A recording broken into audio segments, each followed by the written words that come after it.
it's a feel-good movie. It's not a summer blockbuster with a bunch of explosions and gunfire. It's a movie that it's designed to move people emotionally, um, something that drivers can enjoy, but also the general public. It's Sam's journey home. He's been driving for 40 years, and it's time to hang up the keys and put the cowboy hat to hang the hat up for the final time, park the truck, and see what the next chapter in life has to offer him. And it's his journey.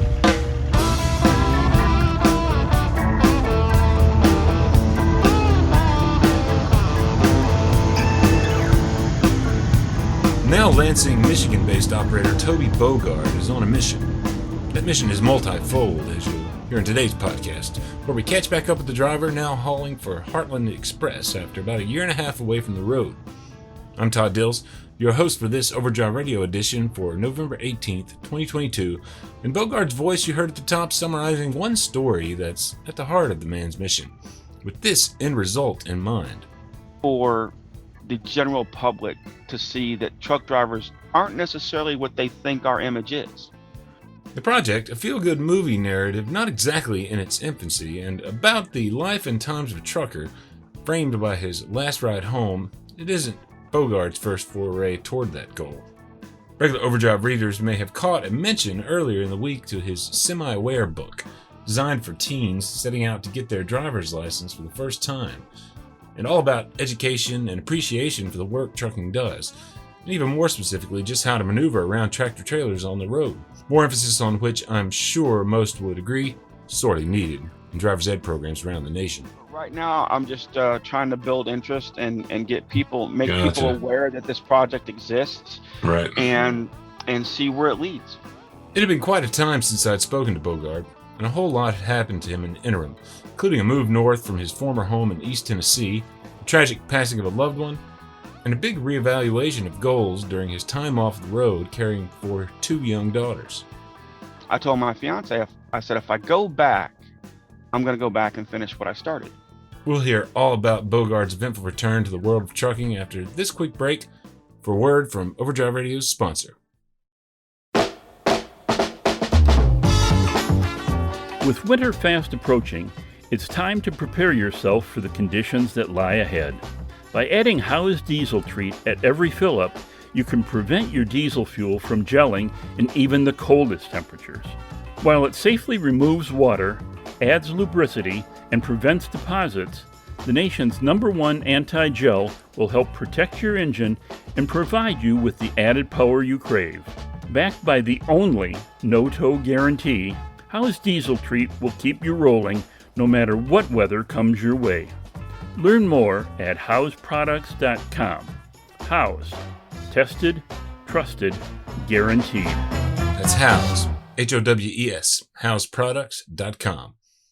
And if you'd like to try Howe's Diesel Treat Anti-Gel Formula or its Gelling Rescue Lifeline treatment, dial the Overdrive Radio podcast line and leave us a message via 615-852-8530, and we'll send you a prize pack. We'll be back in touch for your shipping information. That's 615-852-8530. Here's Toby Bogard, setting things up. Well, I drove for 13 years for CFI. I got about 1.5 million miles with them. And due to some family issues, I had to shift companies, which is not something I really wanted to do. I wound up driving for a company out of Nashville, Tennessee, dedicated so I could be home every weekend because I have 2 little girls. Right. And things at home for them weren't exactly the best. So me being home more often was an absolute necessity. Well, fast forward to 2020, I'm driving dedicated, and one Saturday morning I find their mother dead. Oh no. She died of a massive overdose. It's something that she had been battling. Addiction has been something she'd been battling for a very long time, and she finally lost the battle. And but it put me and my girls in a very unusual situation. They had a dad that was a long-haul truck driver, and fortunately they were able to stay with their aunt for a while, but their aunt decided that she was going to move from the area in Tennessee where we lived. Right. And so I came off the road, to be a full-time stay-at-home dad in January of 2021, and um, wound up with a major health scare. I had a cancer scare, lung cancer scare to be exact. Wow. Fortunately, it wasn't lung cancer, so I'm good there. Their mom died right as COVID broke out in 2020. Right. And so the world was in turmoil. Everything was, being flipped upside down. The industry itself was going crazy. Yeah. And just everything was inside out and upside down. And people were going nuts. And so I'm not really sure whether me being out of the industry for the 17 months I was out was a blessing or a curse. I do know I didn't have to go through a lot of the stuff that the drivers did as far as the masks are concerned, and Right. the customer issues and company issues. So, but I got to spend 17 months doing my favorite thing in the world, and that's be daddy. So I'm not going to complain too much. Fortunately for me, in October of 2020, when my little girl's aunt decided she was moving back to Kentucky, my fiance came to me. At the time, we were just dating, and she's like, "Look," she's like, "the girls love me. I love the girls. Why don't you move up here to Michigan?" She lives in Lansing, Michigan. She says, "Why don't you move up here and see if we can get a fresh start?" So that's what I did. Yeah. We moved up there. She worked full time, and I stayed home and became Mr. Mom, man. And I Right. absolutely loved it. Absolutely loved it. I really did. And what brought you back out to the road? I understand you've gotten work with Heartland Express, if my memory is right on that. Yes, sir. Well, what happened is I got a phone call one day from a friend of mine. Her name is Heidi Hart. She's runs probably one of the best third-party recruiting companies in the industry, Hart Driver Solutions. And she said she knew I was off, and she's like, "What do you think about coming back?" I said, "Well, why? What's going on?" And basically, she was CFI had been bought and sold a couple of times. I made it through two of the sales. The third one I wasn't present for. Right. And she's like, "Well, they're kind of trying to put some million milers back in the fleets, and I was curious how you felt about coming back."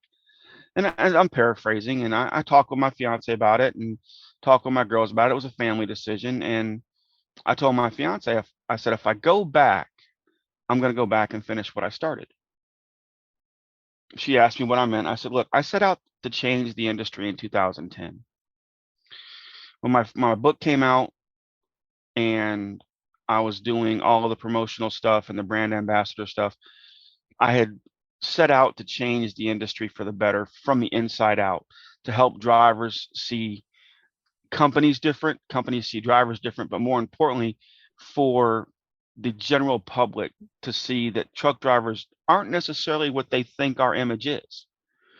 And I told her, I said, "If I go back, I'm going back with that in mind. I'm going to change. I'm going to finish what I started. I'm going to change this industry." And she supported it 100%.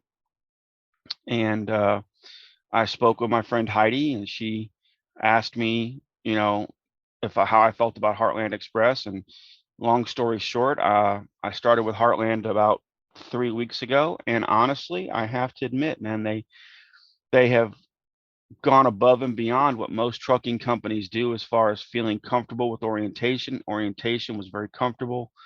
Yeah. The people that I work with are awesome. I mean, literally, this is a company that I think and feel that I could honestly drive another million miles for. I'm that comfortable here. It feels that good. This company has helped to reinvigorate me as a driver and help rekindle my enthusiasm for driving, which is something that, as drivers kind of lose after a few years. I've been doing this.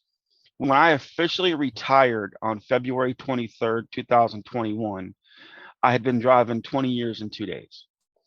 Yeah. And the last few years of that became a real job. You know what I mean? And I'd always Yeah. told myself if it became a job, it was time to get out of it. And now I don't feel like that anymore. I feel great. I look forward to what the road has to offer every day. And sometimes it can be frustrating, as you know. I mean, you've dealt with drivers for years, man. You know what we can be like and what this can be like for us. Yeah. Now you got But our initial attempts at conversation were interrupted by a one of those frustrating markers. I think you ran into traffic jam. You couldn't get I to the did. stopping point. Yeah, Right. I right. did. That happens. That's routine out there, right? And that's It is. It is. that makes the world a road a frustrating place to be, among many other things. You Yeah, know what? I have to admit, man, I'm grateful to be back. I'm grateful to yeah, be, it's a very humbling experience coming back after all the time off. right, Um, and to work for a company that takes their drivers seriously, and they do here. And this isn't a plug for them, it's just the truth, man. They yeah, have been super cool about everything I do, and about me being me as a driver. And I I literally I have nothing to complain about. Most drivers can find something to complain about if they open their eyes in the morning, but driving here, I honestly have to admit, man, I'm really comfortable, and I look forward to it. It's not like, oh my God, I got to go back to the road tomorrow. No, I get my right. 2 days off every week, and I'm ready to go when my time off is over. I hate leaving my girls. Well, yeah, of course. But I also know I'm going to be back in a few days, and they know that too. And they've got a great support group at home, which really helps out a lot. Bogard noted he had new plans for 2 books he wrote in the past. One intended as a guide for those brand new to trucking, the other one I mentioned up at the top, for young people new to driving generally speaking. As noted, that one's called Semi-Aware. You'll hear him speak about both in what follows. We're working currently on a 3rd edition release of my original book, On the Big Road, which is for new drivers in the trucking It's for new industry. It's drivers, gonna okay. well, and it's we're working on it's got additional content, and we're gonna have a new cover, and it's going Okay. digital, so because it's been requested for digital. And going along with what you mentioned, Semi-Aware is the sequel to On the Big Road, and it actually is for the general public, primarily for people that are like getting ready to go to get their driver's license. Yep. It's designed specifically for them to help them be more aware of how to safely drive and operate their vehicles around us. Yeah.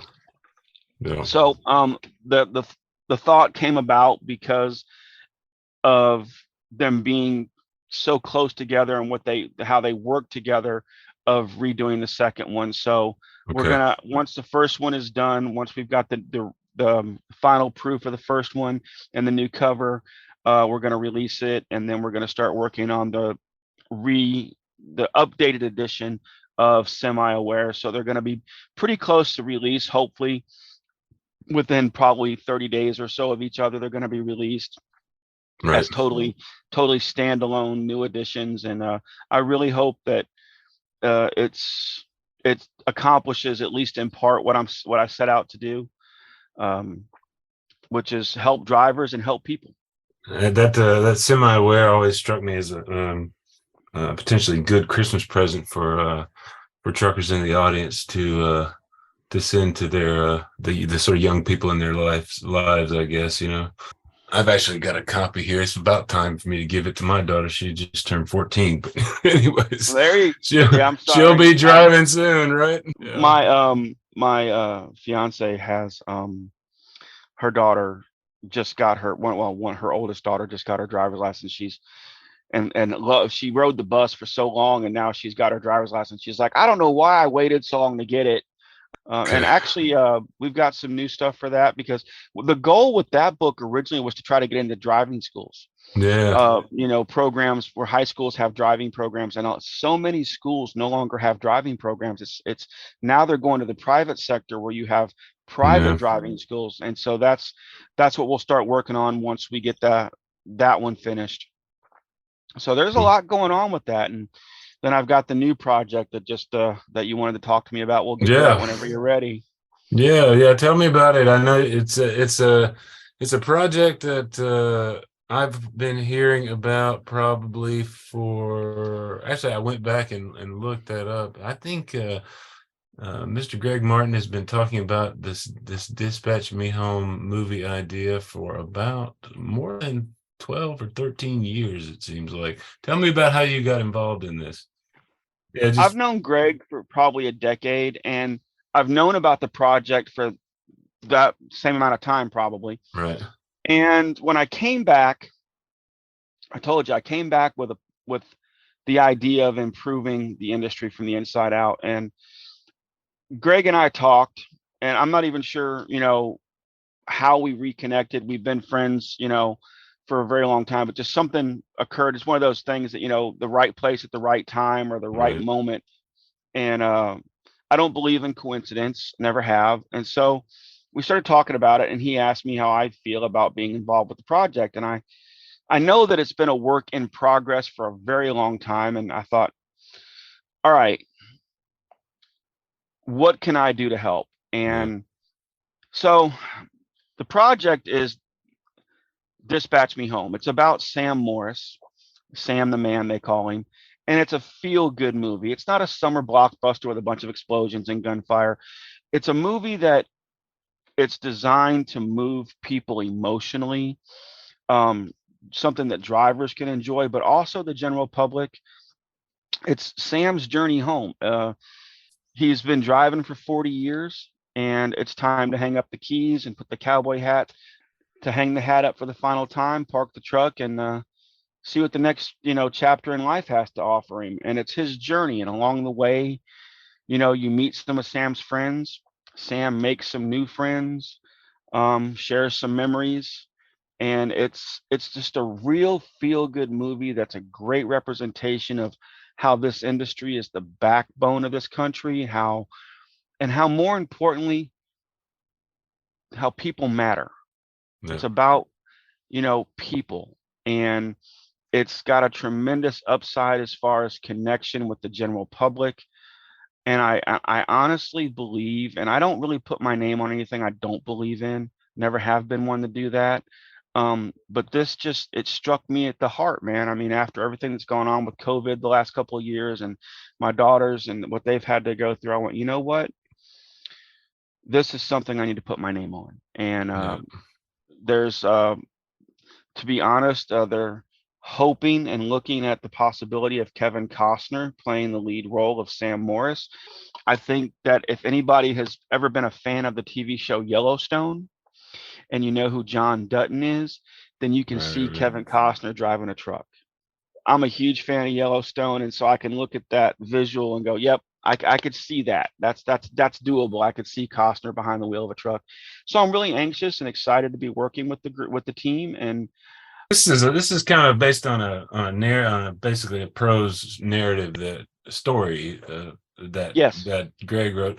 Are we at the is he I know back 10 or more years ago he was trying to find someone to put together a script for it. Has he done that? How far along is it at this point? it's a work in progress right Okay. now, and the truth of the matter is it's really, and if you yourself know, unless you're associated with the industry directly, it's really hard to get anybody to pay attention to you. He's hoping that, my credibility in the industry, because I do have a lot of it. I spent 20 years building it. We're hoping that my credibility and presence in the industry can really help with that, and make a very good representation of what this film has to offer for the industry and for the general public. Right now, it's a work in progress, but I feel really positive about it, and I'm humbled, man. I mean, I'm a guy that I just drive a truck. You know what I mean? I'm nobody Right. special. I just drive a truck, but I've been blessed with so many opportunities, and to work with some great people. But just I've had a lot of opportunities, and this is one that I feel really strongly about. And like I said, it is a work in progress, but I believe that we can make a real solid effort at making this a reality, Yeah. and that there's people out there that are going to want to definitely see this movie. I mean, think about it for just a second. Back in 1977, Smokey and the Bandit had a budget of $5.3 million, and 2 days before production, it was knocked down to $4.3 million, and it made $126 million domestically.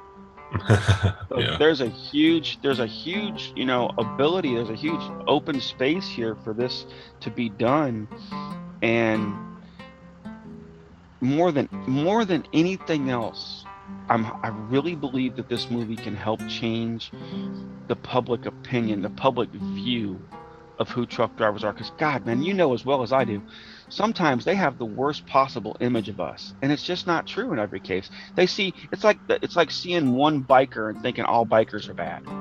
Right. That's not fair. That's a stereotype. It's not cool. Though if results of recent surveying by the Trucking Moves America Forward group is any indication, the sense of goodwill for trucking generally out there in the public has improved markedly over the course of the last few years. You may have seen that story at overdriveonline.com in recent weeks, in fact. 87% of respondents to the group's recent survey said they had a favorable impression of trucking, up from 67% in 2019. With the economy where it is, with myriad pressures on both owner-operators and drivers, and the families back home, though, it does seem like the time could be good for a real well done feel good story, just something to provide some uplift, With driving with the industry the way it is right now, and there for about 10 minutes during COVID, truck drivers, doctors, nurses, those people really got the nod they deserve. I'll give you an example of what I'm talking about. In 2017, matter of fact, you might have actually heard about this.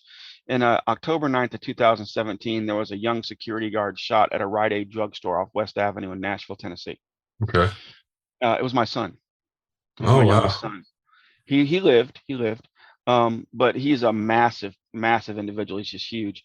And when he was in the hospital, he was in coma, and his mother is a nurse.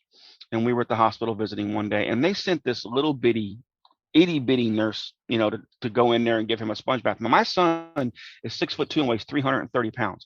And this little 105-pound woman was going to try to turn him to give him a sponge bath. And his mom was standing there, and she threw on a pair of gloves, and she says, "I'm a nurse too. I got you. We got this." And that woman showed more guts than I've ever seen in my life. I've never seen anybody. You know how much courage it takes to look at your son there in a coma and say, "Hey, I'm going to help this nurse give him a sponge bath." That took amazing intestinal fortitude.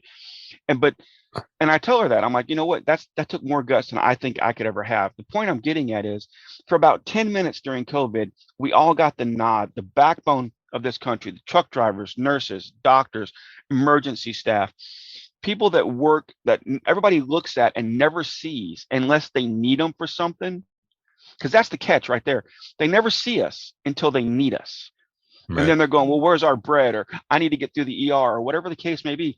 For that 10 minutes during COVID, they got the nod they deserved. And then COVID started slowing down, and all of a sudden now we're back to whatever. We need something that's going to make people feel good without beating them in the head with it. Like, COVID was a slap in the face, man. COVID was a slap in the face. And we don't need the slap in the face anymore. We're still recovering from that one because it hurt pretty bad. So right now we need something that's going to make this country, this people that we are, this industry, feel good. Like, for example, I'm sure you're familiar with an organization called Truckers Against Trafficking. I'm sure you're probably familiar with an organization called Missing Trucker Alert. That's the Missing Truck Driver Alert Network, long ongoing project that originated with a pair of truck owners and collaborators that you can read more about in the archives at overdriveonline.com.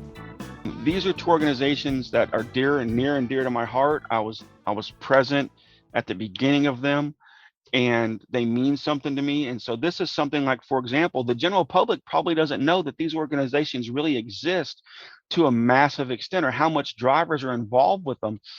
And so this is an opportunity, like, Dispatch Me Home as an opportunity to put these organizations in a place where the general public can see them and go, "Oh wow, wait, truck drivers are doing more to be better." They're trying to help in the sex trafficking thing, and they're trying to help families have peace of mind with finding their relatives if they're a driver and they go out of off the grid for a while. This is a way for those organizations to find, to help their presence get increased. And I really want that to be a part of this as well. You see this as a vehicle to highlight all the good that's going on. I do. In the industry, yeah. I see this as a way to highlight, all the good that goes on within this industry that so many people don't see. I really do. And that's why I'm so excited about it. And that's why I got on board with it. I saw this as an opportunity to show people, the general public and other drivers, trucking companies, everybody, the whole world. Right. Why not? That there's more to us than meets the eye. Yep. And that, don't just honk at us and, give us a one finger salute, just take a moment. Look at the sticker that might be in a window, whatever. Right. Just, there's so much more to this industry than people give us credit for. That's Toby Bogard, Bogard. He's easy to find via the social platforms. Thanks for listening. Overdrive Radio is a production of Overdrive, the voice of the American trucker. It's edited and produced by me, Todd Dills, with the acoustic guitar and other support of trucker songwriter and Overdrive contributor Long Haul Paul Marhofer. The theme is Legend of the Snake Man by Marhofer, featuring the guitar work of Travis the Snake Man himself, Wemmick, Terry Two Socks Richardson on bass, keys by Tishomingo Jim Whitehead, and on drums, Mr. Andrew Marshall. The podcast is backed up further by Overdrive's own news editor Matt Cole, social media coordinator Holly Young, executive editor Alex Lockey, and intrepid video editors Lawson Rudisill and Mr. Andrew Gwynn. Big thanks again to Overdrive Radio sponsor House. You can find them at House, that's HOWES, houseproducts.com. Until next time.